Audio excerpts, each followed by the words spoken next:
কিন্তু সরকার যে ব্যয়বহুল সফর 104 জনকে নিয়ে গেল, তাহলে হাসিনার মধ্যে পরিবর্তন কোথায় আসলো?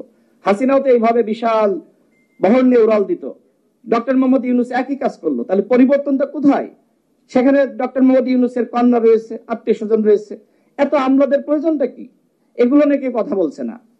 এই ধরনের ব্যয়বহুল সফর বাংলাদেশের জন্য কোনোভাবেই গ্রহণযোগ্য না।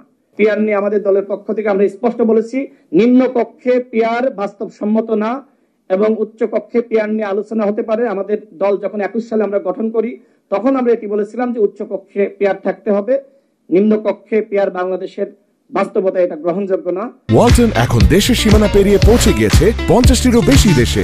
ওয়ালটন, ঘরে ঘরে বিশ্বজুড়ে।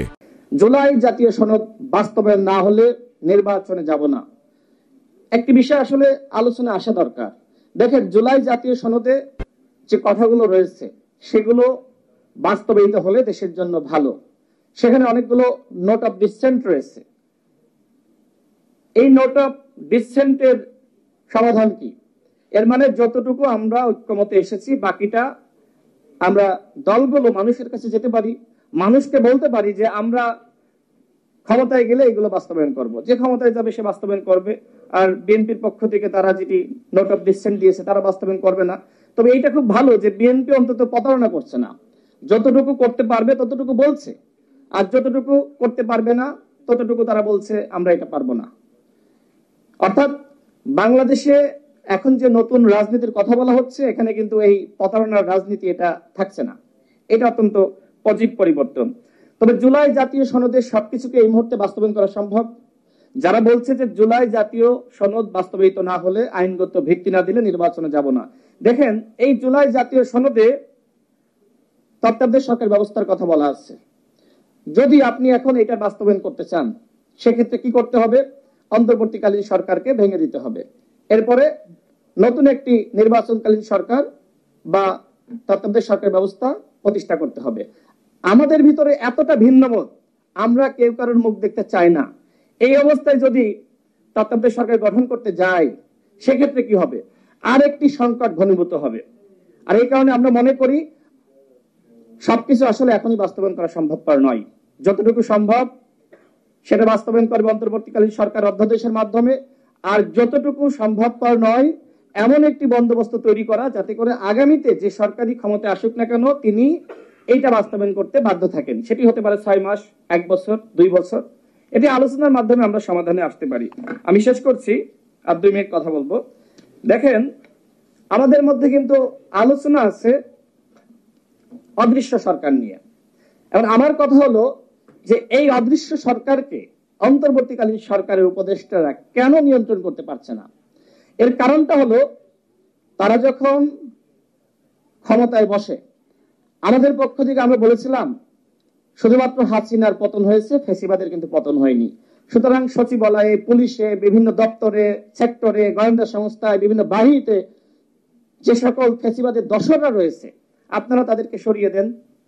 কিন্তু সরকার মনে করলো যে এখন যদি আমি ওই জামাত বিএনপির তকমা দিয়ে যাদেরকে 16 বছর হাসিনা বঞ্চিত করেছে, এখন যদি তাদেরকে আমরা প্রমোশন দিই সেক্ষেত্রে এই ব্যক্তিরা তো জামাত বিএনপির এজেন্ডা বাস্তবায়ন করবে, আমাদের এজেন্ডা বাস্তবায়ন করবে না।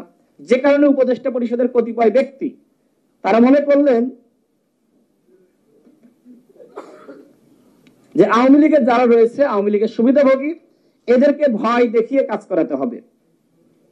এবং এটা আমি জেনেই বলছি, আমি জানি, এই জন্যই বলছি যে তারা এই ধরনের চিন্তার জায়গা থেকে ওই আওয়ামী লীগের যারা ছিল তাদেরকে রেখে দিল।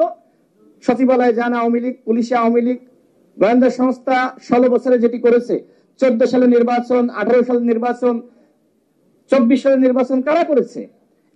একজন সিইসি তো বলেছে যে গোয়েন্দা সংস্থা করেছে। সেই গোয়েন্দা সংস্থার পরিবর্তন না করে, পুলিশের সংস্কার না করে, এই আমলাদেরকে সংস্কার না করে আপনি কি নির্বাচন করতে চান? আমি জানি না বিএনপি এই বিষয়ে আমার সাথে একমত হবে কিনা। বর্তমান যে প্রশাসনিক কাঠামো রয়েছে, এই প্রশাসনিক কাঠামোর মাধ্যমে কোনোভাবেই সুষ্ঠু নির্বাচন সম্ভবপর নয়। সুতরাং অবশ্যই নির্বাচনের আগে নির্বাচনী পরিবেশ তৈরি করার জন্য এই ফ্যাসিবাদের দোসরদেরকে চিহ্নিত করে তাদের বিরুদ্ধে ব্যবস্থা গ্রহণ করতে হবে। সর্বশেষ বলবো, আমাদের এই সরকার সাম্যের কথা বলে আমরা লক্ষ্য করছি যে তারা বৈষম্যের বিস্তার ঘটিয়েছে। দেখেন, 3টা দলকে নিয়ে তারা জাতিসংঘে গিয়েছে। এখানে শুধুমাত্র 3টা দলের মাধ্যমে আজকের এই সেমিনার সফল করা সম্ভবপর নয়। তার মানে ছোট বড় মাঝারি সবার প্রয়োজন আছে। গণ অভ্যুত্থানে আমরা সবাই যখন এক হয়েছি তখন হাসিনার পতন হয়েছে। অর্থাৎ সরকার আজকে 3টা দলকে গুরুত্ব দিচ্ছে। এই 3টা দলকে যদি আপনারা এক জায়গায় আনতে পারেন আমাদের আপত্তি নাই, কিন্তু আপনারা তো পারতেছেন না। তার মানে সবার প্রয়োজন আছে। দেখেন, আমরা যে 9টি দল উদ্যোগ নিয়েছি, এই 3টা দলের মধ্যে দেখেন আমরা 9টা দল উদ্যোগ নিয়েছি। আমরা চাই সমঝোতা, অর্থাৎ সবার দরকার আছে।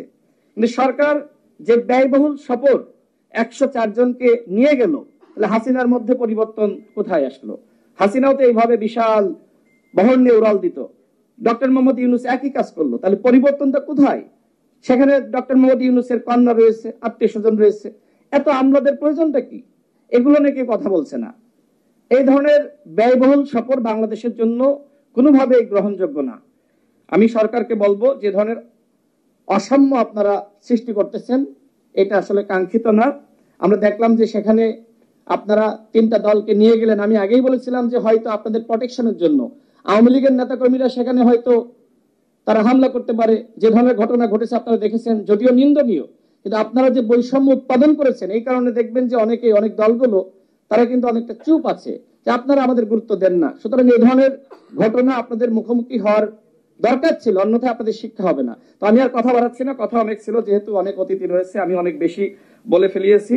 পিয়ার নিয়ে আমাদের দলের পক্ষ থেকে আমরা স্পষ্ট বলেছি, নিম্ন কক্ষে পিয়ার বাস্তবসম্মত না এবং উচ্চ কক্ষে পিয়ার নিয়ে আলোচনা হতে পারে। আমাদের দল যখন 21 সালে আমরা গঠন করি তখন আমরা এটি বলেছিলাম যে উচ্চ কক্ষে পিয়ার থাকতে হবে, নিম্ন কক্ষে পিয়ার বাংলাদেশের বাস্তবতা এটা গ্রহণযোগ্য না।